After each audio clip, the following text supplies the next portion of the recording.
Okay, good afternoon, everybody. Welcome to this webinar on mastering ISO 27001 2022 transition. I'll be taking you through this afternoon, and I'm Andrew Patterson, Head of GRC Consultancy at IT Governance Europe. So you're all very welcome, and as I say, afternoon or evening, depending on where you are in Europe. So firstly, a little bit about myself. Okay, just bear with me a second. Yeah, here we go. So, as I say, my name's Andrew Patterson, and I think just to give a bit background of where my knowledge and experience with ISO 27001 started, it was actually before it was an international standard. So this came out of BS 7799, a British standard, back in the early 90s, and that was the first time that I started using the standard for information security, etc. So this is, depending on how you look at it, either my third or fourth transition of the standard over the years. So I've experienced some of the major changes, particularly 2005 to 2013 version was a significant change, and so I've got not just this transition experience, but all those ones before that. As you can see there, I've got a broad knowledge of governance, risk and compliance from NIST to NIS to ECC, which is a Saudi Arabian standard. You can see some of the engagements I've been involved with over recent engagements. So I work as we do in the EU part of the organisation. I've worked across many countries, Africa, Middle East, but we do an awful lot, as you can imagine. We're very quite Eurocentric.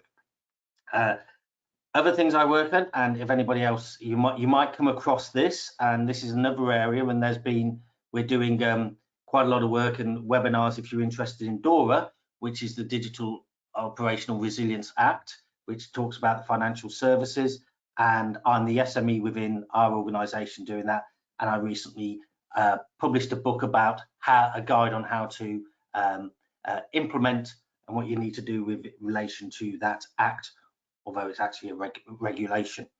So that's the sort of background. So lots of experience. And as you see there, I'm also a certified ISACA trainer for CRISC and CISM. So that broad range of knowledge. So just about who we are as an organisation, deep experience, widely recognised. So I think that I've been with the organisation for 6 years. However, the organisation's over 20 years old. We've worked across globally with a huge amount of clients, so 12,000 clients all across the world, implementing.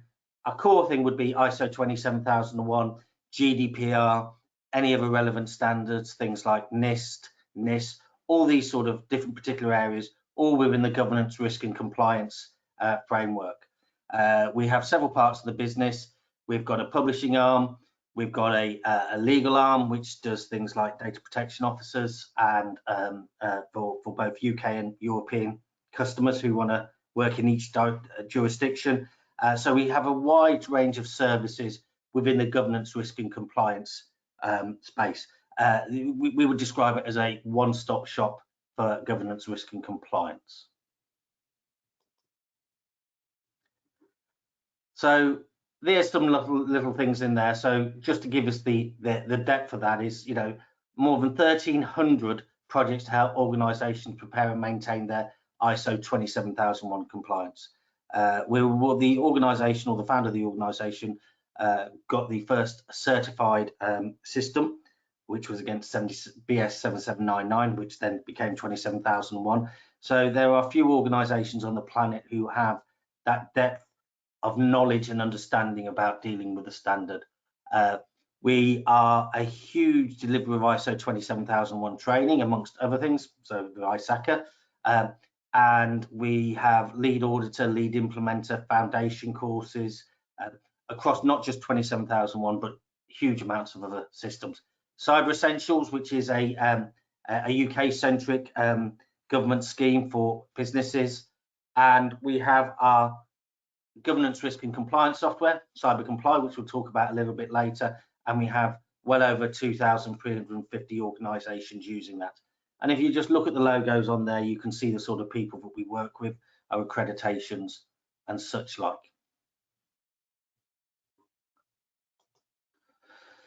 So one of the key things, and we do have this reputation in the industry, is the quality of our services.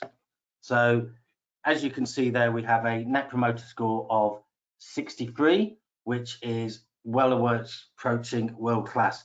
And if you see across the amount of, say, training courses, consultancy, that is built up across multiple years and across many, many services and many, many systems. So anything which is governance, risk and compliance, that's where we come in and we can help organisations which are small, big, medium, sectors, doesn't matter what sector you're in, we have that GRC knowledge to support that. So what we're going to do today, right, so we're going to go look at 5 main areas. So we talk about key changes to the 22 version of 27001, and compared to earlier versions, transitions, the changes don't seem quite as big, but there are some significant changes in there, and I'll just try and share with you some of the things that we've learned over the last year being involved with this, and some of the sort of things that you just need to take into consideration. Impacts on organisations planning to implement it, because it is slightly different from the other one. Strategies for organisations transitioning from 2013 to 2022. So there's some key things that you need to do and accomplish as an organisation to make sure that you maintain your certification. Practical steps. So some of the things that are very important, help you get through it, things that we've learned, approaches, and I mean, as I say, these are approaches and are practical and have been developed over many years of delivering these services for our customer base. We're then going to sit there and talk about how CyberComply platform can help you as well. We're moving away from, I think, within the industry of doing an ISMS on, you know, documents on somebody's hard drive, a spreadsheet for doing risk assessments. We're moving into compliance space, and as with anything, requirements or standards or regulations are getting more complicated, requiring more ability to show that evidence that you are conforming with the requirements of whether legal, regulatory or compliance. So a tool which brings that all into one place can make the organisation's job a lot easier on that. So also I ask is that as we go through the webinar, if you have any questions, can you put them into the questions section which you have available to you?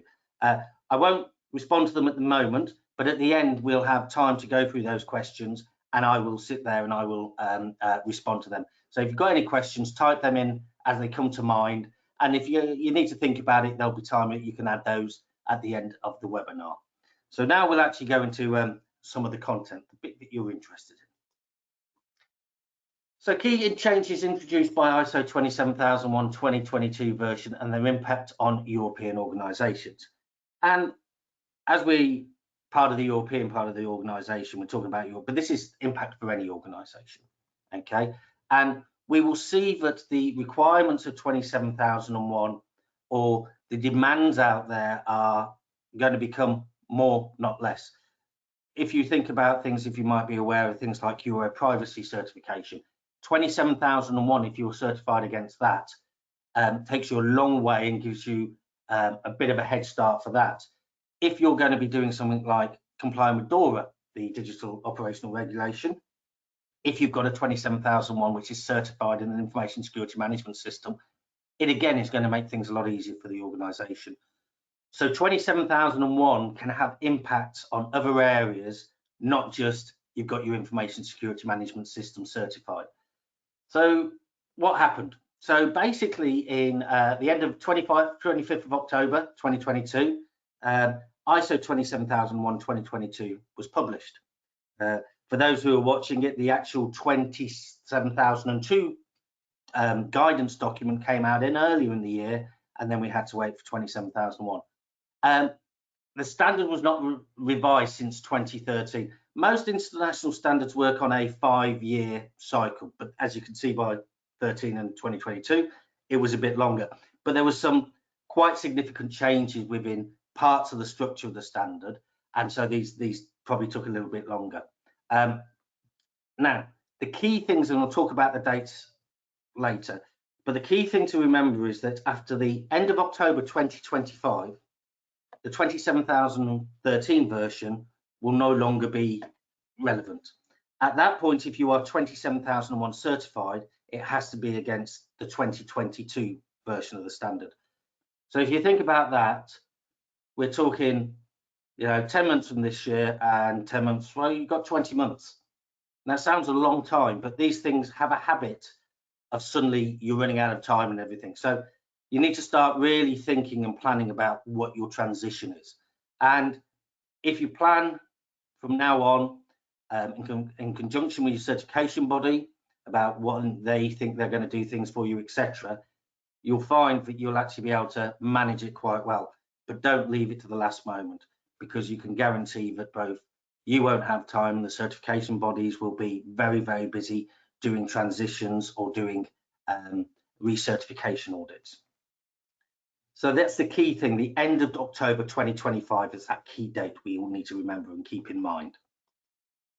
So what are the changes to the 27001? So if you think about 27001, it's the information security management system. There's the system bit, and then there's the controls.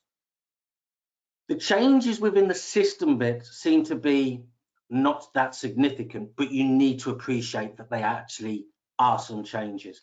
So if we talk about context and scope, clause 4, you need to identify relevant requirements of interested parties determined which will be addressed through the ISMS. So specifically talking about what the information security management system is going to do. The ISMS must now explicitly include processes needed and their interactions. So it's an understanding of what is happening with the organization.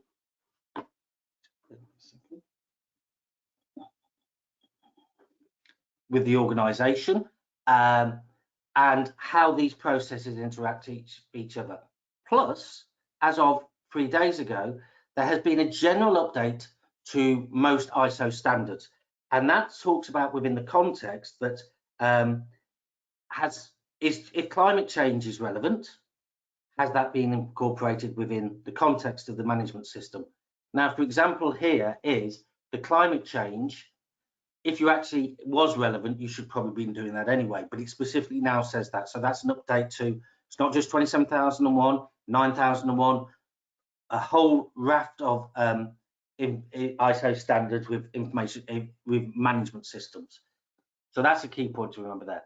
Planning, information security objectives must now be monitored and made available as documented information. So they probably were anyway, but that is very specific. If it says documented information, it must be documented. If it's not documented, that's a non-conformance. Okay. Now in a clause that could threaten your certification, so it's something you need to think about. There is a new subclause on planning changes to the ISMS. So that's not planning changes about security, but that's how you manage your changes with your information security management system. So small but quite important changes in there. Support, the requirement to define who will communicate and the process for affecting communications are replaced by requiring how to communicate. So it was talked about before who you communicate to. It's now more interested in about how you communicate. Operation, establish criteria for process to be implement actions identified in clause 6. So that's the planning. And more importantly, it talks about organisation now required to control externally provided process, products or services. Now, it sort of talked about that previously, but it's extended it because it's now brought in services. So it talked about processes before, but it's now talking about products and services. So those sort of things which are a bit wider. So if you have a service from an external organisation, etc., which is very key to what you're doing, you need to understand that. On performance and evaluation, which is clause 9 and 10, it's quite interesting. It's sort of brought in some of the terminology that we've used in clause 6, specifically around produce comparable and reproducible results. So this is in relation to monitoring, measurement, analysis, and analyzing these. So the idea that you actually, it's consistent what you're looking at, so that you understand what is going on, and you know, you look at these objectives or your measurements this year, compare them to last year, compare them to next year, so you can actually see improvement. And then the other major change, and this is where from a structural point of view there is a significant change, is around the Annex A, okay, which has come from 27002 2022. And there's a bit about, I'll talk about 2022 as the 27002 guidance as well, because there's some interesting changes in that. Now, one of the first things to think about is the controls and how they are approached has been completely changed. Instead of going from 14 control areas and sub-controls and then with requirements behind that, we've gone to 14 themes. And those 14 themes, we now have 93 controls rather than 114. Now, don't get caught out here, because that sounds like there's less controls. And that's not really correct, because what we have actually now is an 11 additional controls, and some of the controls which are in there have been merged or modified or changed. And so it is not a reduction in the controls, because there are certain controls from the 2013 the 2013 version, which they've merged 3 controls together. So it's the requirement in 1 control now covers what was in 3 controls. The new controls are pretty straightforward. Now, always remember, when you implement a control, if it's addressing a risk. So for some organizations, you might not need to do these controls. For others, they're going to be very important. And they're pretty straightforward, but so we've got threat intelligence all the way down to secure coding. Now, as with anything with 27001, it is always about addressing the risks of the organization. It reflects what the organization does and how it develops and moves things forward. So the control relating to threat intelligence is going to look very different when implemented if you're a 15-person organization or a 150,000 person organization. Okay, so these things all have an effect and impact on everything. So the key things that we've changed here is now we've got 4 themes. So it talks about organizational, technology, physical, and people. Again, if you think about that, you see there's the 93 controls, and only 34 of them are what they class as technology. So this goes on to a point which I'll make about what, in essence, it is not just about technology as a standard. Now, when you go through some of the other controls which have been merged, there's a couple in there which are have had some significant changes. Most of them are either matched or merged with no significant difference of the original controls. But there's one I would point out which is interesting. When it talks about dealing with logs, in the previous version, it used to talk about reviewing logs. In this version, it talks about analyzing logs. So as we all know, with anything to do with any ISO standard, a change of one word can have a significant impact on what a control will look like. So if you think about it, the word review to analyze, there is a bit of a step change in that. And again, there's some other things in there which have just be careful when you're looking at the controls, how those impact things and what that means. Now, why have they put these, as well as the 4 themes, they've actually made some structural changes to the controls in 27002. So 27002 is where Annex A gets its information. So 27002 talks about should, 27001 talks about shall, and it is the specification and the requirement. So what they've now done for each of these controls in 27002 is they've now given more information. So it talks about control type, preventative, detective, corrective. We all know what those sort of things are. Properties, CIA, confidentiality, integrity, and availability. Concepts, identify, protect, detect, respond, recover. And I'll tell you where these have some significance: capabilities and security domains. And there is also the information about how a control could look.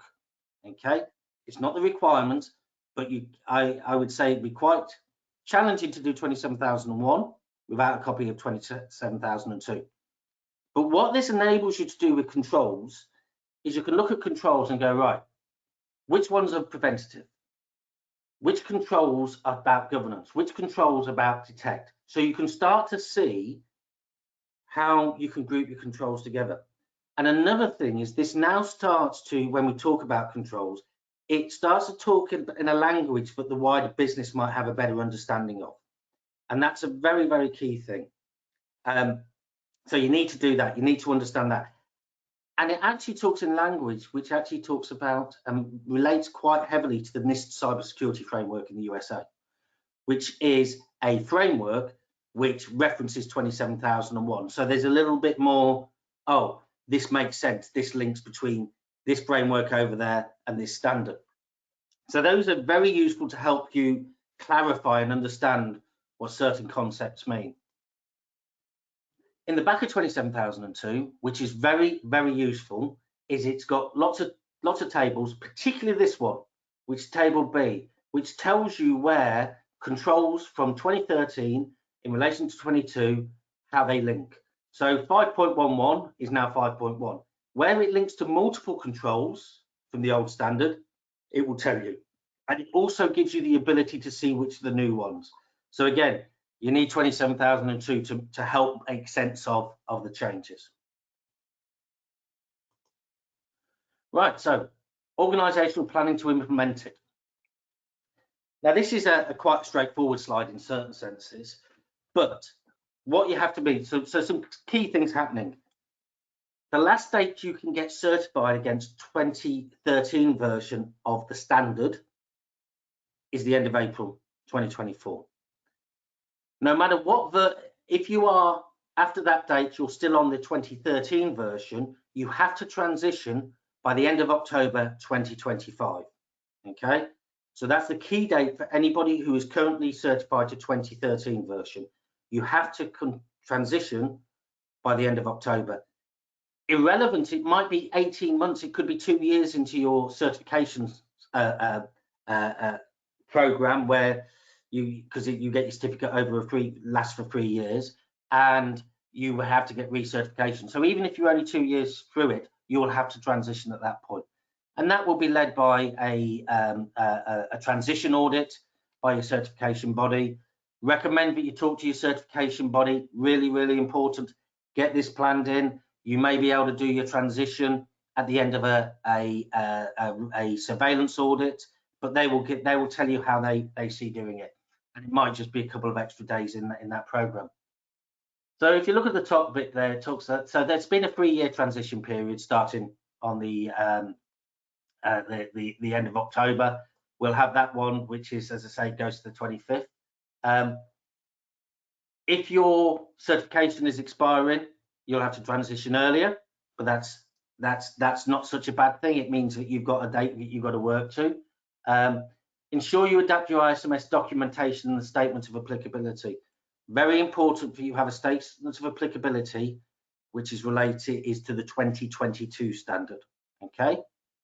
You'll also need to sit there and make sure that your risk assessment linked to the 2022 version, and if you're excluding or including, or the controls, how they link together. And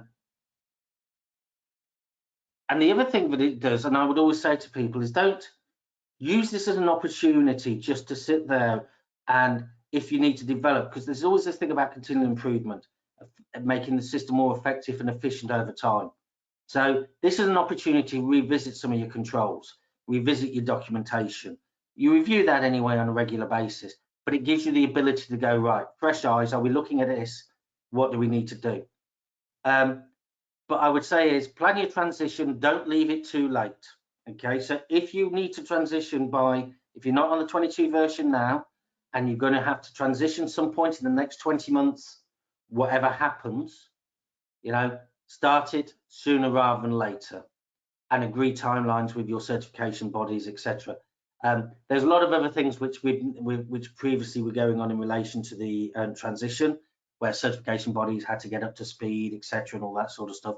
But that has now, those things have all passed. So basically, just remember the end of April, last time you can be certified against 13, and after that, everybody's going to be certified against 2022. And the end of October 2025, nothing with a 2013 version will be considered a certified information security management system against the requirements of 27001.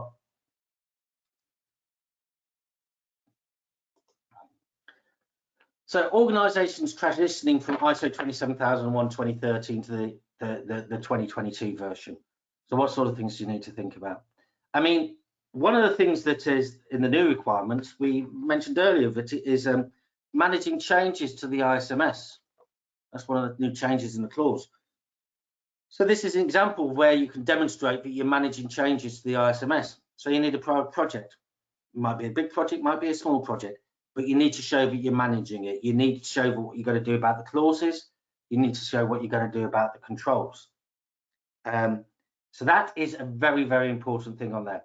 Another thing I should mention as well, that as well as 27001 being on a new version, 27005 was, and that is the risk guidance for using in the 27001 uses, and it just some updates, etc., not significant, but if you're interested in these sort of things, go and read the new version of 27005, because there's some additional guidance and ways of looking at risk. Specifically, it talks about scenario risk and asset-based risk, which is very useful. So when we talk about the management system, we're talking about the clauses. Okay, this is the engine of your ISO 27001. This is what drives everything, and fundamentally it's exactly the same. There are just those items which I mentioned earlier, which have you know, some slight changes to the system, but just understanding that you've still got to have leadership demonstrated. You've still got to do your risks. You've got to review your risks, make sure your risks are linked to the statement of applicability of the 2022 version. The changes in some about the monitoring, remember that we've got to have objectives documented, etc. And it's about making sure that your measurements and those sort of things are comparable, consistent and repeatable, similar to what you do with a risk assessment. So that area is that they haven't thrown a new clause in or anything like that to make life more difficult. So key things, as with anything in 27001, if you haven't got management commitment, life's going to be very, very difficult. Any non-conformances to 27001 basically always end up turning back that it talks to the leadership. You've got leadership, you've got support, it's all doable. Okay, gap analysis, identify where your gaps are, you know, because you might find you've already got some policies or procedures covering some of those new controls. You know, you might find as you do this, you've got other areas that you want to enhance, and use that opportunity. You know, use this as a real good opportunity. Go belt and braces into your system and go, do we need to change this? You need to think about if you've got a combined management system, how things impact with with the other ones, if there's anything you've got to do with that. Create communication plans. You need to update skills, competency and staff awareness. So if you've got a computer-based training program, make sure that it is covering the 2022 version. Risk owners, they've got to, because the risks will have changed. Okay, you may find that there is additional risks. You know, risks always need to be reviewed. If there are changes, well, there's a change because you're changing your ISMS to 2022 version. Processes and procedures, you know, understanding what processes are being required and documenting processes, etc. I'll put my teeth back in, and complete one round of internal audits before you go to transition, because the external auditors will want to see that. A really, really important thing on that. So it's just for what you really, in a sense, do what you do when you implement it. but it's not going to be as much as a fresh implementation. But all those things, use it as that, as an event, a real opportunity to improve your ISMS for the organisation. So the risk assessment process, 27001 is a risk-based process. You know, your controls, I always say that 27001 tells you where to get to, not how to get there. So all the way your controls will look, you know, your threat intelligence, your DLP controls, it will be based on what the risks are and how you need to address them. And that will help how you implement those controls. So review and establish a risk assessment methodology. This should be in there. You shouldn't need to change it more. If it works for you, if it fills the requirements of the standard, keep using that. Do you need to identify any more, classify any more valuable assets? You know, your critical assets, understanding how they affect the business, identifying your threats and vulnerabilities, the likelihoods and the impact. So for a risk to happen, you need to have a vulnerability and a threat. It needs to exploit that vulnerability. You then need to understand what the likelihood of that is happening and the impact, and that's part of all your risk assessment. And then you evaluate the risk. And then depending on what you've got set up as an organisation, that risk evaluation will define what you then do with this. You know, it is, you know, treat, transfer, terminate, tolerate, you know, the 4 T's. Transfers sometimes referred to as shared, probably a slightly better description of it. So all of these things going on, use this as an opportunity to move these things forward for you as an organisation. So strategy for securing senior management support. I think the main thing is if you've already got 27001, you've probably got it mainly, you know, there might be many reasons, but quite normal it is that because, just excuse me a second, the customer has requested that you do it. There might be other reasons, etc. So you need to sit there and explain to senior management, we've got to do this. If we don't do this, this is the impact of it. Explaining that risk of non-compliance, you know, potential impact on the organisation. You might lose a contract if you don't move to the new version. Again, if that's a bit more wider, you explain that it's best practice. And we're more and more in the that, you know, it used to be a big, your customers and your you know, people who've got their information with you, etc., are expecting you doing all this sort of stuff anyway. You know, this is, organisations should be doing this. So it shows the people that you are doing it, and you've got that independent certification. You've got to make sure again that, you know, get some information or support from your senior management to the wider organisation, because they're going and say, why are we making these changes, etc. But it's a key thing about getting that senior management support early on in the process. Right. So practical steps. So what should 27001 project deliver? So this is any project if you implement it from scratch. So it's compliance with the mandatory requirements of the ISO 27000:2022. Compliance with applicable legal, regulatory and contractual security related obligations. This is where it will help you with something if you're doing DORA, because you put it in that part, you know, because we've got to comply with this and we can build our system around that. And compliance with the policies and procedures within the ISMS. So when you're being certified by an external auditor, they're interested in what you are doing in relation to the requirements of the standard, but also, are you complying with what your information security management system says, what you actually say specifically it does. So that is why it's a very pragmatic standard, and it's there to give the organisation what it needs, you know, and that's what, remember, it's there to support you as a business doing things. Okay, it's not a box ticking exercise. It is there to move your organisation forward. You know, it is. I've seen it in many organisations when we do this. It's great at breaking down silos within businesses, because you start looking at processes across things. People start interacting with each other. Risk, when they start looking at business continuity and the requirements of 27001, it can be used very much as a very good tool within your business, depending on complexity and all those sort of things. So compliance means consistent and full compliance with the requirements. Okay, very, very important. Controls applied all of the time, everywhere, in scope and working effectively. So how do you measure them? How do you monitor it? Remember that piece we talked about, the clauses.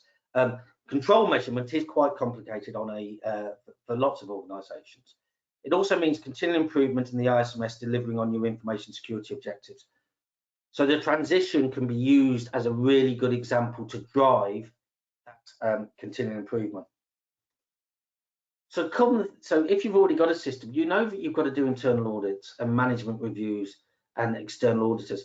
Now, a quick little heads up, and this has only just come out, and it doesn't sound too you wouldn't normally talk about this, but there is a standard called 27006, which is what CB's certification bodies need to look at in relation to auditing your management systems, and that's been updated. And one of the things it talks about is about demonstrating that you are maintaining maintenance of internal audits and management reviews. So you're going to need to be able to demonstrate that you have implemented, they're effective and maintained what you're going to do about internal audits and management reviews. So that's about showing over a 3-year period of the certification that you are going to be meeting these requirements. And it's a subtle difference from the other things, and they need to have confidence that these are going to be effective in your information security management system. So it's sort of like you need to be able to demonstrate what you're doing about those internal audits, management reviews over a period of time. The only real big thing when you're going for transition is that with your external auditors, you're going to potentially, you will have a transition audit, which you could probably, in discussion with them, get done as part of a surveillance audit. Or if you're going recertification, because you're at the end of your 3 years, you'll just do it as a recertification audit and you'll do it against 2022. Right. So key things about what you need to do. Senior management support, we've already talked about that. Your project plan. Remember about managing ISMS changes? That's a good demonstration that you're going to be doing this. Conduct your gap analysis. What do we need to do? Oh, we may be already talking about some of these new requirements in some of our policies. Are they sufficient? Do we need to update that? Engage employees. So that's engage people directly involved. You're going to have to do some more awareness. So the new controls, new changes available within an organisation. Document policies and procedures. Okay. Any changes? Are they documented? Following the clause 7, how you define doing that. Implement risk management and continual improvement. All these things, you need to make sure that you are in your transition, that these are all being that. So any changes you can document in your continual improvement process. Okay. Anything that you need to do gap, then you can assign tasks and you can make that a body of evidence that you've actually fulfilled quite a few things within this. One of the things you need to remember is there is some additionality, one additional requirement in the management review. Make sure that that is in your management review before your transition audit.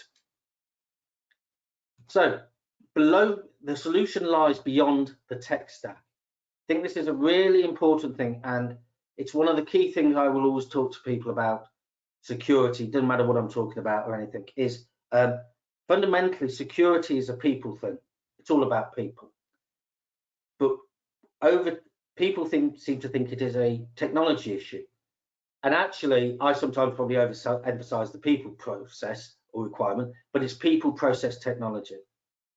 And at the end of the day, you think about it, if you've got a brand new, lovely firewalls, cost you a fortune, it's a person who has to program it. And they have to follow a process. So you need those all people, process, technology. And just don't focus on the technology. You've got to make sure your people know what they're doing. They've got good processes to follow it. And then your technology fulfills those requirements. So, you know, it's all about people, security. So what you need to do, and again, this is the sort of things that and again, the language here starts relating and kicking into things like NIST, cybersecurity framework from the States, where they talk about identify, protect, detect, respond, recover. It's all about understanding strength in depth, defense in depth, you know, and how you need to look at confidentiality, integrity, and availability. And just the thing on that, CIA, they're sometimes in tension with each other. It's very easy to make a system confidential, but it might have an impact on the availability. If you pull the plug out the back of the server, confidentiality is great. Might affect integrity a bit, and availability has gone out the window. So these things, there's always a tension between those three attributes about getting the balance right. So you need to think about all these different things about how you build that into your information security management system. Right, so as I talked about, we've mentioned about CyberComply at the very beginning. So CyberComply is our compliance platform, and this is a very impressive graphic, and you can look at this with when you get shared more information at the end of this. Is that it isn't just about 27001. It covers a huge amount of. So if you're interested in NIST cybersecurity framework, NIST2, DORA, lots of different. If you're from Saudi Arabia and you're interested in the ECC, the CCC, it covers all these standards, and it's one compliance platform where you can hold your documentation, you can do your risk assessments, you can do auditing, management review. It's a single one place to manage all of these compliance things. And we're moving away from doing spreadsheets and documents on somebody's C drive, because the compliance market has got, or requirements are getting more and more complex. And if you can automate these, have things in a central place, it will make things a lot easier for you as an organization. And CyberComply as a product does that. You can talk about this and you can go and look at this in more detail in your own time, but it's got the key things we talk about: the risk assessments. You can put your assets in there, you then do your risks, you look at the controls related from 27001 or from whatever source you want to use.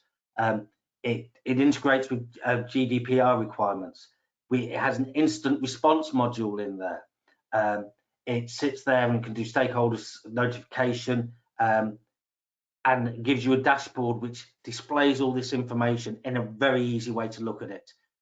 The tasks function in there is really useful when you're planning activities to show conformance with your 27001, and then you can link evidence, you can link documents. So when you're looking at something, it's very easy to show the evidence to the auditors. It makes auditing an awful lot quicker, okay? And has document kits in there, so you've got really extensive, well-detailed templates on a multitude of standards and frameworks which are global, not just 27001. Next slide just shows you that we've got a special offer up to the end of the 31st of March 2024. There's some pricing information in there and the functionality, and that can give you an idea of, you know, what it does for you. And particularly there are tools which are out there which do certain things. Very few things do as much and in depth as CyberComply does in a combined package. And it's very popular. I think I remember it was 2,350 users of it and increasing. We've got some very good feedback. One organisation believe it saved them between 40 and 80,000 pounds on their implementation of the their ISMS within the organisation. So there'll be some links in there. Go and have a look at it. You can get trials. You can sit there and you can get an evaluation copy, have a play around of it, and get a feel for it. So how do IT governance can help your organisation? Well, I'm head of consultancy. So we do consultancy. So we do gap analysis. We can do internal audits. We can come in and do a lot of the work on the transition for you. Okay, help you get to that point. And we are, as we have been for many years, we can get you to a certification point of view. One of the key things we have in there is, if you're new to this, is that we actually have a certification guarantee. That's based on the fact that you do what the consultant tells you or suggests in the most strongest possible manner, because we know how to do this. We know the things that will help you get certified and the things which you don't need to do, etc. So with 15 years more of implementation experience, so the second one, BS 7799, I've been involved in this standard since it wasn't this standard, since it was the British standard. everything you need to do, for 27001. And we can go from a very light touch to actually come in and do a full managed system and service where we can act as your information security manager, all those sort of things. So it's in depth. Our experienced consultants save you time, our tools, our toolkits, cyber comply. This is all about making that certification journey, and more importantly, the maintenance and maintaining of your certification a lot more straightforward for you as an organization. So there's some nice links on there, etc., and all that sort of stuff.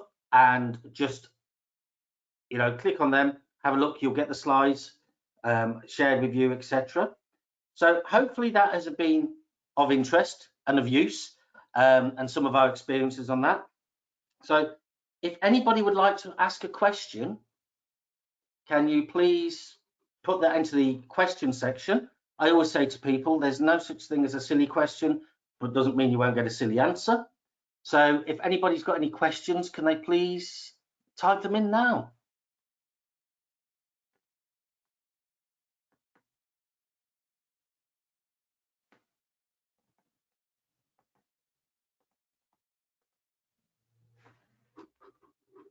All right.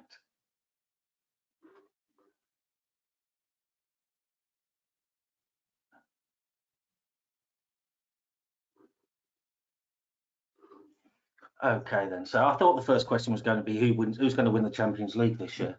Right. How can the DPO support the ISMS framework? Well, one of the controls particularly talks about data protection. You have to have a certain amount of separation, I think. Now, I'm not a GDPR person or specialist. I have some little bit of knowledge on that. So they would be involved within the certain controls, etc., and all that sort of stuff. There will of course be interaction between a DPO and, say, the information security manager, because it talks about confidentiality, making sure those requirements. Where if you use a tool like cyber comply, where it's very useful, is that you've got all the GDPR things in there as well, and various things like that. So, it depends how you work on that. So hopefully that answers the question. Will ISO 27001 2022 support NIS2 for operators of essential services? Right, okay then. Now, this is where NIS gets a bit interesting, because there's quite a few different versions of NIS flying around. So I work with it in both within the UK and within the European Union. The thing actually in NIS2 is going through a certain amount of, it's a directive, so it needs to go through national parliaments to become law. But one of the things is, the key thing on NIS2 is it sees things a bit different. So it no longer talks about operators of essential service or digital service providers. It talks about important and critical. Okay, so for example, I did this in the Republic of Ireland. Councils are now part of the NIS requirements, but actually with anything with NIS, yes, NIS does help.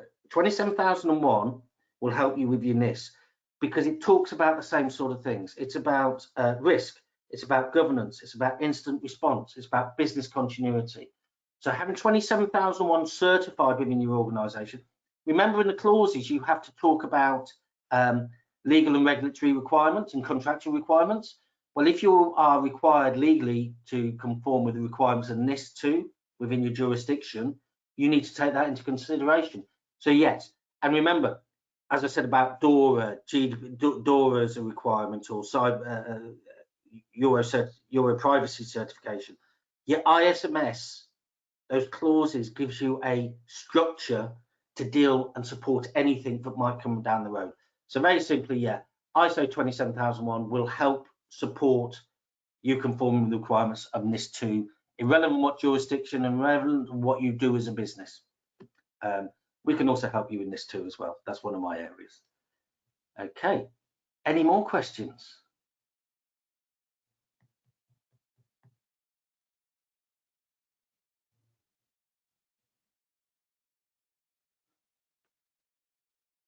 Okay then, well, unless anybody has got any more questions, thank you very much for your attention this afternoon, and I hope you have found that useful.